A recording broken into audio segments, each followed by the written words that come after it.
एक चीज है कि अगर हम पंजाब की बात करते हैं तो पंजाब के पॉलिटिकल सिनेरियो की बात करते हैं तो हम ऑलमोस्ट 5 रिवर्स को इसके अंदर हम कंक्लूड करते हैं। वो geographical area north western part में है। और इसके साथ ही यहाँ की जो आइडेंटिटी है, जो यहाँ का जो मेन जो यहाँ की आइडेंटिटी थी वो ये है कि रिवर पोर्शन होने के साथ साथ यहाँ पे जो ग्रेनरीज है वो सबसे ज्यादा ग्रो होता है। इसीलिए यहाँ पे अगर हम बात करें तो 2.5% पॉपुलेशन रहती है जो सबसे ज्यादा एग्रीकल्चरल प्रोडक्शन करती हुई दिखाई देती है। इसीलिए इसे कंसिडर किया है इस लैंड एरिया को स्वॉर्ड आर्म या फिर grain basket of India, because ये ऑलमोस्ट फूड प्रोडक्शन में भी काफी एक इंपॉर्टेंट रोल प्ले करता है और डिफेंस के अंदर भी एक इंपॉर्टेंट रोल प्ले करता है। Like other state of India, Punjab multi religious state है क्योंकि यहाँ पे हर धर्म के लोग हैं। सिख है, हिंदू है, मुस्लिम है, क्रिश्चियनिटी भी रहती है, जैनिज्म भी यहाँ पे फॉलो किया जाता है। और यहाँ की जो स्टेट लैंग्वेज है वो पंजाबी है। दो people living in a certain areas Hindi भी बोलते हैं। एंड पंजाब है वो पार्टीशन का सबसे ज्यादा, अगर वायलेंट अगर किसी ने फेस देखा है ना तो वो पंजाब ने देखा है। बिकॉज पार्टीशन का सबसे ज्यादा इफेक्ट है वो इस वाले पोर्शन पे ज्यादा हुआ था। यहाँ पे बहुत ही ट्रेजिक हिट हुआ था। So first in 1947 at the time of independence and then in 1966, दोनों ही टाइम में जब रीऑर्गेनाइजेशन हुआ था स्टेट का, दोनों ही टाइम में पंजाब ने काफी ज्यादा सफरिंग्स झेली है। हम ये भी जानते हैं कि पार्टीशन के टाइम में जो तीन तो कम्युनल जोन्स बन चुके थे, जैसे पंजाब के अंदर अमृतसर जो है वो अमृतसर है वो कम्युनल जोन्स बन चुका था। कोलकाता वाले जो रीजन्स है वहां पे कम्युनल जोन्स बन चुके थे। तो ये कुछ मेजर मेजर सिटीज है वो कम्युनल जोन्स बन चुकी थी उस समय। और यही है कि 47 और 66 जब ये हरियाणा और पंजाब का भी रिऑर्गेनाइजेशन होता है तो काफी ज्यादा सफरिंग्स वहां के लोग झेलते हैं। But in spite of this, for a long time, Punjab remained a number one state of India in the field of economic development and per capita income remain high. तो आज भी अगर हम देखें तो जो ऑलमोस्ट पंजाब है। Okay okay. सो यहाँ पे यही है कि पंजाब जो है आज भी इकोनॉमिक डेवलपमेंट और पर कैपिटा इनकम में ऑलमोस्ट इसकी बहुत ही ज्यादा ग्रोथ है देखी जाती है। इसकी जो रेलेवेंसी है वो देखी जाती है। From time to time Punjab ने अपनी रीजनल एक्सप्रेशंस है वो एक्सप्रेस की है, अपनी एस्पिरेशंस को आगे बढ़ाया है इन डिफरेंट फॉर्म। अब आगे देखेंगे कि what were the particular problems of Punjab, क्या प्रॉब्लम रही है पंजाब की, क्या रीजनल एस्पिरेशंस रही है। तो यही बेसिक इंट्रोडक्शन था पंजाब का कि 5 नदियों वाला एरिया है, इंडिया में बहुत इंपॉर्टेंस ही है, 2.5% पॉपुलेशन रहती है और इससे ज्यादा आर्मी और सबसे ज्यादा एग्रीकल्चर में इसका कंट्रीब्यूशन दिखाई देता है। रीऑर्गेनाइजेशन जो हुआ था पंजाब का बेसिस ऑफ लैंग्वेज के बेसिस पे हुआ था, क्योंकि ये पहले का पंजाब या 56 में देख सकते हो ये वाला पंजाब। तो दिस वाज पंजाब जब उस समय रीऑर्गेनाइजेशन एक्ट पास हुआ था तब का पंजाब है ये वाला। और ये वाला जो पंजाब है ये 66 में जब इसका रीऑर्गेनाइजेशन हो गया तो ये वाला पंजाब जो है ये एक्चुअल पंजाब, ये हरियाणा, और ये वाला जो है वो हिमाचल प्रदेश का पार्ट जो कि उस समय ऑलमोस्ट पंजाब में से निकाला था। अब ये पंजाब जो है वो पार्टीशन के बाद का पंजाब है। आधा पंजाब पाकिस्तान में जा चुका है, ठीक है। और इसमें से भी हिमाचल निकलेगा, हरियाणा निकलेगा। तो अभी का ये जो पंजाब बचा है ना आज के टाइम में, ये एक शेडो ऑफ है, ज्योग्राफिकल एरिया है कि उस समय जो मेजर पंजाब था उसका केवल और केवल क्या है, एक केवल और केवल ये एक छाव भरी है। तो यही चीज है कि रीऑर्गेनाइजेशन है वो किस प्रकार से दिखाई देता है इमीडिएटली आफ्टर इंडिपेंडेंस। जो डिमांड है रीऑर्गेनाइजेशन के स्टेट्स की वो उठती है। और हम सभी जानते हैं कि आंध्र प्रदेश पहला स्टेट था जो कि क्या करता है, सेपरेट स्टेट के बेसिस पे स्टैब्लिश्ड होता है। आफ्टर दिस जो गवर्नमेंट ऑफ इंडिया है वो एक 3 मेंबर का कमीशन बनाती है, रीऑर्गेनाइजेशन ऑफ स्टेट, जिसे कि स्टेट रीऑर्ग एसआरसी कहता है, स्टेट रीऑर्गेनाइजेशन कमीशन। जो चेयरमैनशिप होती है वो जस्टिस फजल अली के पास में होती है और वो अपनी रिपोर्ट सबमिट करेगा गवर्नमेंट को 55 में। और फाइनली एक्ट पास किया जाता है 56 में। The commission had recommended the reorganisation of the state on the basis of language and the state है वो रीऑर्गेनाइज्ड किए जाते हैं लैंग्वेज के बेसिस पे। उसमें बहुत सारे ऐसे बेसिस थे जिसके बेसिस पे रीऑर्गेनाइज्ड किए गए थे। लैंग्वेज था, कल्चर था, एथनिसिटीज थी। तो उसमें लैंग्वेज भी एक पोर्शन था जिसके बेसिस पे आंध्र प्रदेश और बहुत सारे आगे भी स्टेट को बनाया जाएगा। अब देखिए जो अकाली लीडर था master Tara Singh had also made a demand for a formation of Punjabi सूबा। वो कंटिन्यूअसली क्या कर रहा था, पंजाबी सूबा सूबा की डिमांड कर रहा था। पंजाबी सूबा का मतलब है यानी कि on the basis of language, but no attention was paid toward this demand by the government of India. उस समय तक तारा सिंह ने अपनी डिमांड है वो उठा ली थी कि भैया पंजाबी सूबा है वो क्या है, बनाना है। लेकिन गवर सूबा का मतलब होता है एरिया, पंजाबी लोगों का एरिया जो होता है वो। तो गवर्नमेंट ऑफ इंडिया वहां पे क्या नहीं कर रही थी, अटेंशन प्रोवाइड कर नहीं रही है इनको। Shiromani Akali Dal had a waged to long struggle for reorganisation of the state, और अल्टीमेटली बाद में पंजाब को रीऑर्गेनाइज्ड किया जाएगा इन 1966। अब यहाँ पे देखिए डिससेटिस्फेक्शन क्या होता है आखिर सिखों का पंजाब को रीऑर्गेनाइज्ड करने में। Though the demand of reorganisation of a state was accepted, yet the Shiromani Akali Dal was not satisfied with the reorganisation of Punjab, लेकिन वो अभी तक सेटिस्फाइड नहीं हुए थे। क्यों? देखिएगा जरा। रीऑर्गेनाइज्ड पंजाब जो था वो एक तरीके से ट्रंकेटेड पंजाब था, जो कहीं ना कहीं क्या करे हम, बिकॉज मैनी पंजाबी जो थे, ऑलमोस्ट जो पंजाबी बोलने वाले जो लोग हैं वो ऑलमोस्ट जो रियल पंजाब था जो उन लोगों को मिला था उसके बाहर की ओर रहते थे। यानी बहुत सारे पंजाब जो आज का हिमाचल वाला एरिया है, आज का हरियाणा वाला एरिया, वहां पे रहते हैं। ठीक है, ऑलमोस्ट एक इनका ये निराश तो हो ही जाते हैं जब पार्टीशन होता है, क्योंकि बहुत सारा पोर्शन पंजाब का वहां जा चुका है। और अब वापस से रीऑर्गेनाइज हो जाते हैं तो बहुत सारे पंजाबी बोलने वाले और बाहर हो जाते हैं। तो यहाँ पे ये बाहर निकल जाते हैं जो पंजाबी एरिया है वहां से। And these areas were given Himachal Pradesh and Haryana, वो एरिया उनके पास में चले जाते हैं। चंडीगढ़ भी इनके हाथ से चला जाता है। Chandigarh which was built as a capital of Punjab was also left out और out and was made a union territory, उसको यूटी बना दिया जाता है जो कि वो पंजाब की कैपिटल होती है उस समय। The administration of Bhakra Nangal जो डैम है, it was also not given to Punjab, because वो डैम भी उनके हाथ से चला जाता है। तो वो पूरा का पूरा डिससेटिस्फैक्शन है वो क्या हो जाता है बाद में फैल जाता है। वहां पे जो फॉर्मेशन ऑफ अकाली गवर्नमेंट दिखाई देती है कि जो पार्टी रीऑर्गेनाइजेशन होता है उसके बाद में अकाली गवर्नमेंट है वो वहां पे फॉर्मेट की जाती है। After the reorganisation of Punjab in 1966, एक कोलिशन गवर्नमेंट वहां पे फॉर्म की जाएगी under the leadership of Shiromani Akali Dal in 1967, which could not remain in office for a long time, and president rule वहां पे इम्पोज हो जाएगा स्टेट में। और इसकी वजह से बाद में डिस्कॉन्टेंटमेंट क्रिएट होगा अमंग द अकालीज, बिकॉज जो रीऑर्गेनाइजेशन था स्टेट का वो वहां की पॉलिटिकल डिजायर को फुलफिल करने में फेल हो जाता है। The Akalis were of the opinion that after the reorganisation they will be in a majority in Punjab and they will be in a position to form their own government. तो ये उनका opinion था कि अगर अकालीज की गवर्नमेंट ही बनती है केवल, तो बाद में वो क्या होंगे, मेजोरिटी में आ जाएंगे। और बाद में हो सकता है कि वो क्या करे, अपना पंजाबी लोगों के लिए ही अपना एक पंजाबी सूबा स्टैब्लिश करे जो पंजाबी कल्चर को ही क्या होता हो, डिफाइन करता हो और उसको आगे लीड करता हो। But they had forgotten that all the Sikh were not the supporter of Akali Dal, लेकिन अकाली दल भूल गए। देखिए यहाँ पे अकाली दल वही गलती कर रहा है जो पाकिस्तान ने जम्मू एंड कश्मीर में की थी।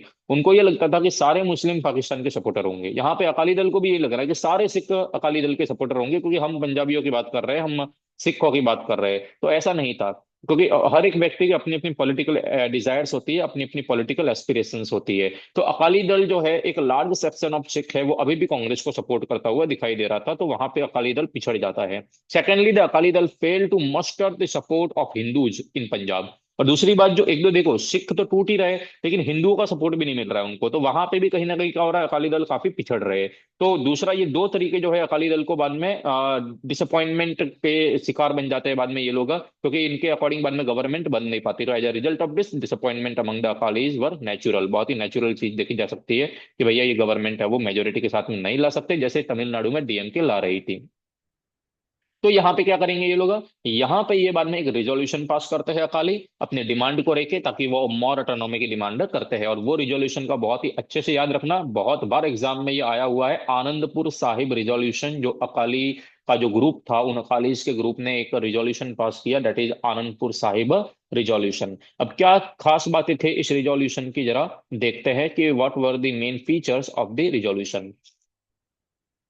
Even after the reorganization of the state, the political desire of the Akalis remained unfulfilled because they had failed to form a government in Punjab of its own। जो उनकी खुद की गवर्नमेंट थी वो खुद की गवर्नमेंट बनाने में वो क्या हो जाते हैं, फेल हो जाते हैं। तो इसीलिए जब रिओर्गेनाइजेशन हो जाता है स्टेट का उसके बाद में भी अकाली दल है वो क्या होते हैं, गवर्नमेंट से डिमांड कर ही रहे होते हैं। In 1967 and 77, a coalition government were formed under the leadership of Shiromani Akali Dal, which was failed to complete its tenure because government जो है वो बाद में गिर जाती थी कहीं ना कहीं डिसेंटमेंट के बेसिस पे।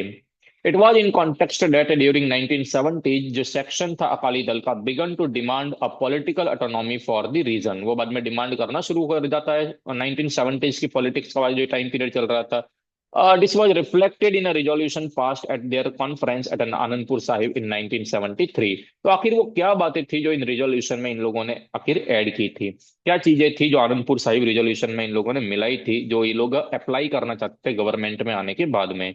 आनंदपुर साहिब रिजोल्यूशन असर्ट करता था रीजनल ऑटोनॉमी को and wanted to redefine the centre state relationship in the country. वो वापस से रिडिफाइन करना चाहते हैं जो रिलेशनशिप है वो, और असर्ट करना चाहते हैं रीजनल ऑटोनॉमी को। That means which type of regional regional autonomy they demanded. Resolution जो है वो क्या बात करता है, they spoke of aspiration of Sikh कॉम, यानी कि जो कम्युनिटी है उनके एस्पिरेशन है, and declared its goal as attempting their बोलबाला, यानी कि जो सिखों का डोमिनेंस है वो अटेंड करना चाहते हैं वहां पे। सिखों का डोमिनेंस पूरे के पूरे स्टेट पे हो, वो मेजोरिटी में है, तो भैया सिखों की कौम का जो डोमिनेंस है, उनका जो बोलबाला है, वो डोमिनेंस वहां पे स्टैब्लिश्ड हो। और गवर्नमेंट में भी सबसे ज्यादा कौन रहे, ऑलमोस्ट सिख कम्युनिटी है वो रहे। तो यहाँ पे ये रिजोल्यूशन के अंदर इन लोगों ने क्या किया, यहाँ पे क्लियरली इस चीज को मेंशन किया। Resolution was just a plea for strengthening, though the Sikh leader have signed again and again that Anandpur Sahib resolution was not a थॉटेस्ट डॉक्यूमेंट। अब यही चीज है कि रिजोल्यूशन जो है वो एक प्ली था, एक रिक्वेस्ट था गवर्नमेंट से कि वो अपने रिलेशन को स्ट्रेंथनिंग करना चाहते हैं, इसको और भी ज्यादा मजबूत करना चाहते हैं। और इसीलिए जो सिख लीडर थे जो उस समय कोलिशन गवर्नमेंट में लीड कर रहे थे, वो बार बार आनंदपुर साहिब रिजोल्यूशन को पास करवाने के लिए क्या कर रहे थे, आगे रख रहे थे। और वो क्लियरली बोल रहे थे इट वाज नॉट अ थॉटेस्ट डॉक्यूमेंट, इसके ऊपर कोई विचार करने वाली बात ही नहीं है। It was a demand for restructuring centre state relation, ये एक डिमांड है जो क्या करेगी, रिस्ट्रक्चर करेगी सेंटर और स्टेट के रिलेशन को। लेकिन जो क्रिटिक्स है वो क्रिटिक्स इस बात को क्लियरली बोलते थे कि it was a propagated at a separatist document, कि ये आनंदपुर साहिब रिजोल्यूशन नहीं है, ये कोई थॉटेस्ट डॉक्यूमेंट नहीं है कि इसके ऊपर विचार नहीं किया जा सकता। ये सेपरेटिस्ट डॉक्यूमेंट है कि कंप्लीटली क्या है, ये सेपरेटिज्म को आगे इनिशिएट करता है, कंप्लीटली ये एक तरीके से सेपरेट करने की यहाँ पे बात हमारे सामने रखता है। तो these were the some kind of features of Anandpur Sahib resolution. एक बार और कुछ और भी यहाँ पे चीजें थी जो इन लोगों ने इंक्लूड की थी, आगे देखते हैं। Anandpur Sahib resolution included the demand like inclusion of Punjabi speaking areas in Punjab. जितने भी पंजाबी स्पीकिंग एरियाज है पंजाब के, वो कहाँ पे इंक्लूड किए जाए, जो पंजाब वाला जो रियल रीजन था उसके अंदर इंक्लूड किया जाए। To limit the center control only up to defense, foreign relation and post office regarding and telegraph regarding and railway and currency regarding। केवल यहीं तक ही क्या करे, जो सेंटर के जो राइट्स है वो एक स्टेट में बने रहे, पंजाब के अंदर बने रहे। कोई पीछे बैकग्राउंड साउंड तो नहीं आ रहा है ना आप लोगों को, मेरा ही आवाज आ रहा है ना? सर। Okay। तो Anandpur Sahib resolution included the demand like Punjabi speaking areas को पंजाब में मिलाना है। दूसरी बात, defence, foreign relation, post, telegraph, railway, currency, और the state to be given the right to frame their separate constitution etcetera. यानी यहाँ पे एक डिमांड और यहाँ पे रख दी कि स्टेट के पास में क्या राइट होना चाहिए, सेपरेट कॉन्स्टिट्यूशन बनाने का राइट होना चाहिए, जो जम्मू एंड कश्मीर के पास में था। तो ये सारी डिमांड आनंदपुर साहिब के अंदर ये लोग क्या करते हैं, मिलाते हैं, जो शायद सेंट्रल गवर्नमेंट है वो ना एक्सेप्ट करे, और करते भी नहीं है। Though in 1980 lots of changes were made by Shiromani Akali Dal and in Anandpur Sahib resolution which was the basis of the policies and programme of Shiromani Akali Dal. Even today, आज भी अगर हम देखें ना, शिरोमणि अकाली दल की जो अगर कुछ फ्रैक्शंस बने हुए हैं गवर्नमेंट चलाते हैं, उसके अंदर इसके रिजोल्यूशन के कुछ ना कुछ पॉलिसीज एंड प्रोग्राम्स है वो दिखाई देते ही देते हैं। Yet the people's attention remains centered on the resolution adopted in 1973. Also remember the Anandpur Sahib resolution had a limited appeal among the Sikh masses। यही चीज है जो चीज मैंने आगे बोली है, सारे लोग अकाली दल को फॉलो नहीं कर रहे हैं, बिकॉज अभी भी still there are major section of Sikh community, जो सिख मासेज है वो आनंदपुर साहिब या अकाली दल के सपोर्टर नहीं है, वो एक तरीके से कहीं ना कहीं इसको फॉलो नहीं कर रहे हैं।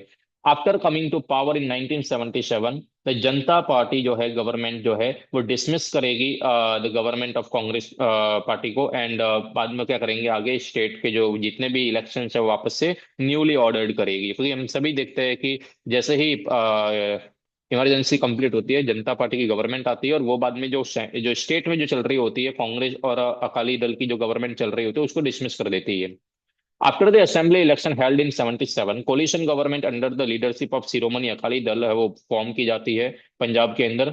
But after coming into power in 1980s, जो सेंटर के अंदर जैसे ही यहाँ पे पावर में आती है कांग्रेस वापस से, गवर्नमेंट जो है जो कांग्रेस पार्टी की, वो जितनी भी नॉन कांग्रेसियन गवर्नमेंट है स्टेट के अंदर वहां पे री इलेक्शन करवा देगी, और शिरोमणि अकाली दल भी वहां पे क्या कर देती है बाद में, गवर्नमेंट उनके हाथ से चली जाती है, और जब वापस से री इलेक्शन होंगे 1980 में, तब उनको केवल 37 सीटें मिलती है। It had created a lot of frustration among the Akalis, and one faction of the Akali Dal had decided to start a movement on 15th of August 1982 for implementation of Anandpur Sahib resolution. की बहुत हो गया गवर्नमेंट का, अब हम आनंदपुर साहिब रिजोल्यूशन को पास करवाना ही चाहते हैं इन एनी हाउ कंडीशन, और उसके लिए वो बाद में जो शिरोमणि अकाली दल है इसमें से एक फैक्शन निकल जाता है और वो मूवमेंट करना शुरू कर देगा, वो वहां पे मिलिटेंट एक्टिविटीज में भी कहीं ना कहीं इन्वॉल्व हो जाता है, इसको कि हम किसी भी हालत में अब क्या करेंगे, पारित करवा के मानेंगे।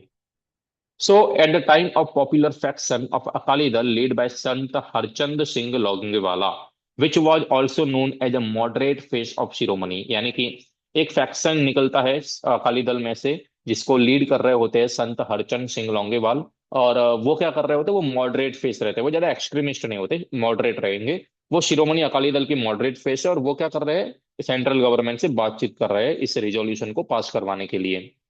had held a talk with the central leader on the issues related to Punjab, and oppose करते हैं जो सतलज और यमुना कैनाल बन रही थी, वहां पे लिंक कैनाल बन रही थी, उसको अपोज करते हैं, क्योंकि रिवर वाटर है वो भी बहुत ही डिस्प्यूटेड रीजन माना जाता है इसके बीच में, क्योंकि यहाँ पे जो सतलज रिवर है उसका वाटर हरियाणा को भी जा रहा था, तो यहाँ पे हरियाणा और इनके बीच में चंडीगढ़ को लेकर ऑलरेडी यहाँ पे डिस्प्यूट्स चल रहे थे, आज भी इवन बहुत सारे केसेस पे डिस्प्यूट चलते हैं, तो वो चाहते ही नहीं थे कि हरियाणा को पानी दे। तो यहाँ पे ये भी एक रीजन ऐड हो गया कि भैया हम सतलज का रिवर वाटर है वो शेयर नहीं करेंगे। The demand of Harchand Singh Longowal Longowal functioned as a Shiromani Akali Dal and sorry faction of a Shiromani Akali Dal was that the matter of distribution of water between Punjab and Haryana be referred to a judge of Supreme Court, और वो जाता भी है कि भैया supreme court इसका decision दे, supreme court देता है आगे, और आगे बाद में ये डिसअपॉइंट हो जाता है जब रिवर वाटर की शेयरिंग के ऊपर बाद में इनके फेवर में जजमेंट नहीं आता तब। In case of not doing this, Shiromani Akali Dal will oppose the digging of canal starting from April 24, 1982, will launch a civil disobedience movement। वहां पे क्या करेगी बाद में, सिविल डिसोबीडियंस मूवमेंट वो स्टार्ट कर देगी, जो खुदाई चल रही होती है कैनाल की उसको रोकने के लिए। After this Shiromani Akali Dal has launch a movement under the name of Dharam Yudh Morcha for the fulfilment of this demand from August 1982। यानी कि डे बाय डे ये क्या कर रहे हैं, पहले नॉन कोऑपरेशन के बेसिस पे, सिविल डिसोबीडियंस के बेसिस पे अपना कैंपेन स्टार्ट किया। गवर्नमेंट जब कोई रिस्पॉन्स नहीं देती तो अब इन्होंने धर्म युद्ध मोर्चा स्टार्ट कर दिया 4 अगस्त 1982 को, ताकि उनकी डिमांड जो है आनंदपुर साहिब रिजोल्यूशन के जो प्रोविजन है उनको अप्लाई करे। और इसके अलावा जो कह सकते हैं कि सतलज और यमुना कैनाल बन रही है उसको भी ये लोग बंद करें।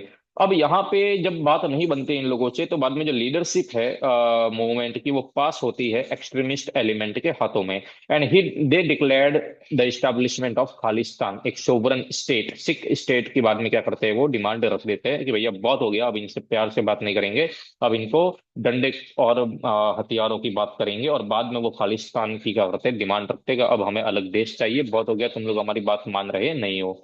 As their goal and had threaten to launch a arm revolt and fulfilment of the demand. अब यही चीज है कि उनके जो गोल है उनको फुलफिल करने के लिए वो क्या करते हैं बाद में, आर्म्ड रेबेलियन से हथियार उठा देते हैं।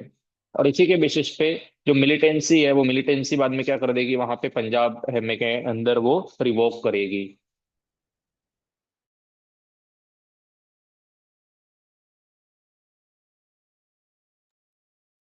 तो यही है कि जो पीरियड ऑफ मिलिटेंसी है वो वहां पे क्या है, ब्लू ऑपरेशन है वो इनिशिएट करेंगे।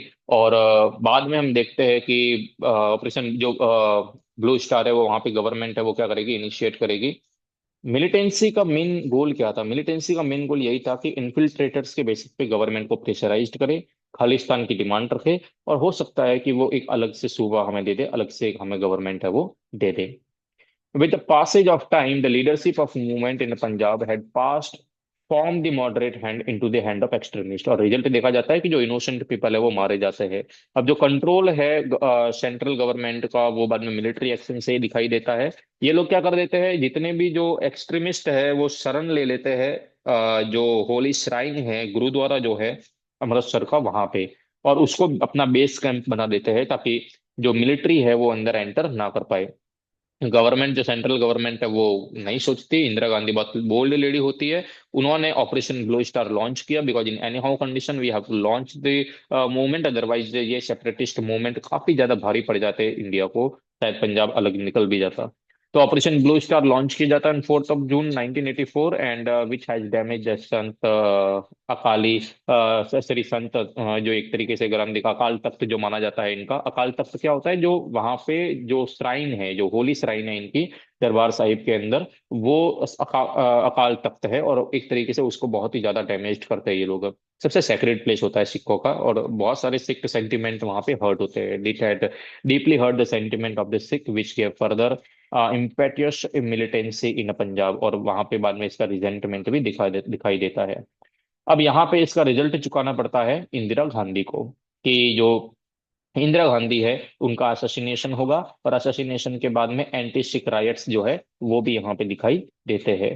तो यहाँ पे अगर हम बात करें, यहाँ तक कि अभी तक हमने डिस्कस किया है, जैसे कि जो टॉपिक्स है रीजनल एस्पिरेशंस पंजाब की, उनके एक्सप्रेशन की, रिऑर्गेनाइजेशन देखा हमने पंजाब का उनके लैंग्वेज के बेसिस पे, डिससेटिस्फेक्शन दिखाई देता है सिखों का रिऑर्गेनाइजेशन के रिगार्डिंग में। डिससेटिस्फेक्शन के पीछे रीजन भी हमने देखे थे।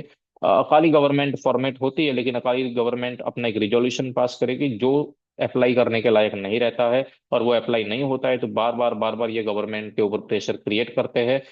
बहुत बार ऐसा भी देखता है कि एक फैक्शन बाद में वहां से निकलेगा और पॉलिटिकल नॉन कोऑपरेटिव डिमांड रखेगा, प्रोटेस्ट फाइल करेगा, लेकिन वो प्रोटेस्ट भी जब इग्नोर कर दिए जाते हैं तो उसे धर्म युद्ध मोर्चा डिक्लेयर कर दिया जाता है।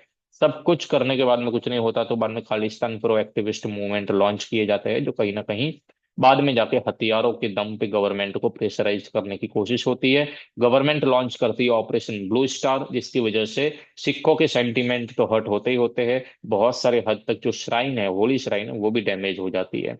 आगे अब हम देखेंगे इंदिरा गांधी का असैसिनेशन, लेकिन आपको इसके लिए अब 2 मिनट बचा है इस क्लास में। जल्दी से ग्रुप में आइएगा, और दूसरी लिंक आ रही है तो जरा ज्वाइन हो जाइएगा।